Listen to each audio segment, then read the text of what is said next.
Não pode ficar em linha com a palavra de Deus, alinhado com a vontade de Deus somente dentro da igreja na hora do culto. Você tem que fazer isso constantemente, de segunda a sexta, de segunda a sábado, todos os dias da sua vida. Isso, na verdade, é um discipulado. Você está sendo discipulado por Deus através de sua palavra. Em outras palavras, você está sendo disciplinado por Deus. Sabe, o que ensina o homem não é as experiências. Tem muitas pessoas que erram e depois acabam cometendo o mesmo erro, e durante toda a sua vida ela vai cometer várias vezes o mesmo erro. As suas experiências não mudam você. Você pode até aprender alguma coisa, mas ela não tem poder de te mudar por completo. Por quê? Porque a sua experiência é algo que você vivencia na sua carne, nos seus sentidos. A única coisa que pode mudar a vida do homem é algo mais forte. E o que seria isso? A palavra de Deus. A palavra de Deus nos ensina. A Bíblia é a única fonte de alimento espiritual. Você só pode mudar realmente se você mudar de dentro para fora. E a única coisa que muda o homem de dentro para fora é a Bíblia, é a palavra de Deus, é a verdade que liberta, é a palavra que nunca passa, que dura eternamente. A verdade revelada dessa palavra da fé faz uma marca no coração do homem que não pode ser apagada.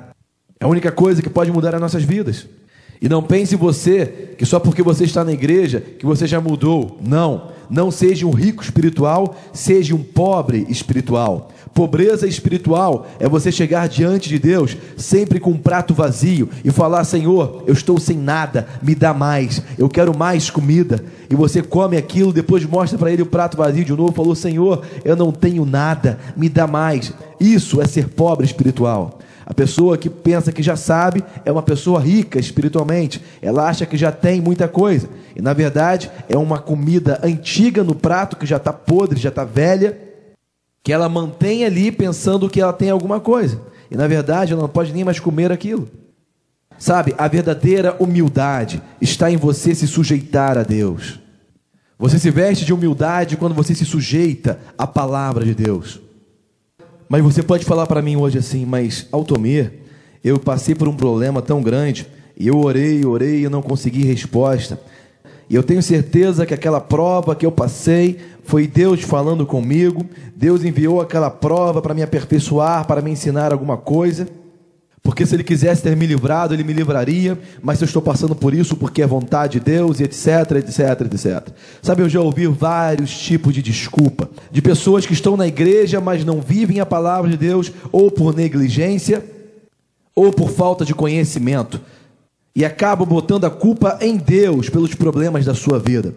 Quantos se lembram daquela passagem muito conhecida do Evangelho de Marcos, capítulo 4, no versículo 35, que fala que Jesus acalmou a tempestade? Você se lembra dessa passagem? No versículo 35 está escrito assim: naquele dia, quando já era tarde, Jesus falou: passemos para o outro lado. Sabe, essa foi a palavra de Deus, porque tudo que Jesus falava era a palavra do Pai. E Jesus falou: passemos para o outro lado. Os discípulos então obedeceram a palavra de Deus, entraram no barco, todo mundo entrou no barco, e começaram a atravessar aquele mar. E diz a palavra de Deus que no meio do trajeto se levantou uma grande tempestade de vento. E as ondas batiam dentro do barco, de modo que o barco já estava se enchendo de água. A Bíblia diz, porém, que Jesus estava dormindo na polpa, com a cabeça em cima de um travesseiro. Sabe, eu quero que você veja isso. Os discípulos estavam no centro da vontade de Deus. Por quê? Porque eles estavam obedecendo a palavra de Jesus. E bem no meio do trajeto, daquela palavra de Deus, do que Deus mandou eles fazerem, eles passaram por uma tempestade imensa. Eu quero que você se lembre que a maioria desses homens, desses discípulos, eram pescadores, empresários do setor da pesca. Estavam acostumados com o mar.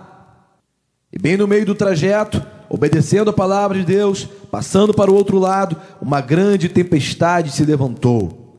Sabe o que eles fizeram? Eles fizeram exatamente o que a maioria dos cristãos hoje faz dentro da igreja. Eles começaram a gritar e a clamar: Senhor meu Deus, Mestre, você não liga porque eu estou passando por isso? Por que eu estou passando por isso, Senhor? E a maioria das pessoas, quando ficam agitadas assim, elas não conseguem ouvir a voz de Deus, não conseguem inclinar os seus ouvidos para a palavra de Deus, e sabe o que elas começam a falar? Elas começam a falar que foi Deus que enviou esse problema para elas passarem, para elas poderem se aperfeiçoar e se voltar mais para Deus. E deixa eu te mostrar o que aconteceu aqui nessa passagem de Marcos 4. A Bíblia diz que Jesus, ele se levantou, ele repreendeu o vento e disse ao mar: cala-te e aquieta-te. E cessou o vento e fez-se grande bonança. Eu quero que você pense comigo por um momento. Raciocine em linha com a palavra. Quem foi que repreendeu o vento e o mar?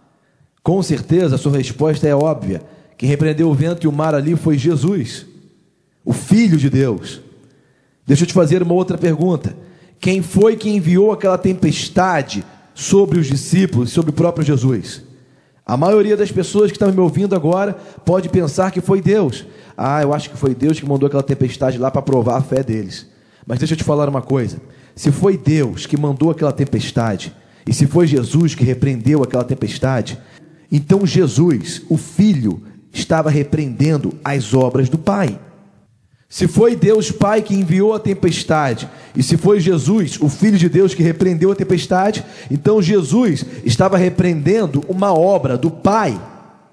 E Jesus, ele não faz isso, porque o próprio Senhor disse que tudo que eu faço, não sou eu quem faço, mas é o Pai que faz, através de mim. A palavra que eu vos falo não é minha, mas é do Pai. Jesus era a vontade de Deus em ação. Se fosse realmente a vontade de Deus que aqueles discípulos passassem por aquela tormenta, por aquela tempestade, sabe o que iria acontecer?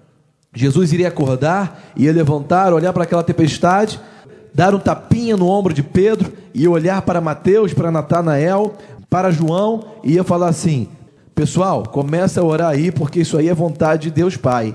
Ele está querendo que você passe por essa tormenta hoje aí para te ensinar alguma coisa.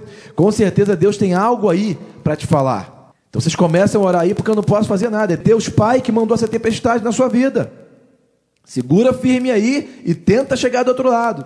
Se fosse a vontade de Deus, se fosse Deus que mandou aquela tempestade, com certeza Jesus iria concordar com o Pai. Mas na verdade não foi isso que aconteceu. Jesus, ele se levantou e repreendeu aquilo. Quando você fala repreender, é a mesma coisa que você estiver falando assim: chega. Jesus não repreendeu as obras de Deus, porque não foi Deus que mandou a tempestade. Quem manda a tempestade na sua vida é um só, é o ladrão que veio para matar, roubar e destruir. Ele se levanta contra a oposição à verdade. E qual era a verdade? A verdade naquele momento foi a palavra de Jesus que disse: passemos para o outro lado. Satanás sempre se opõe à palavra de Deus. Então quando eles estavam obedecendo, Satanás se levantou contra. Mas eu quero que você saiba que os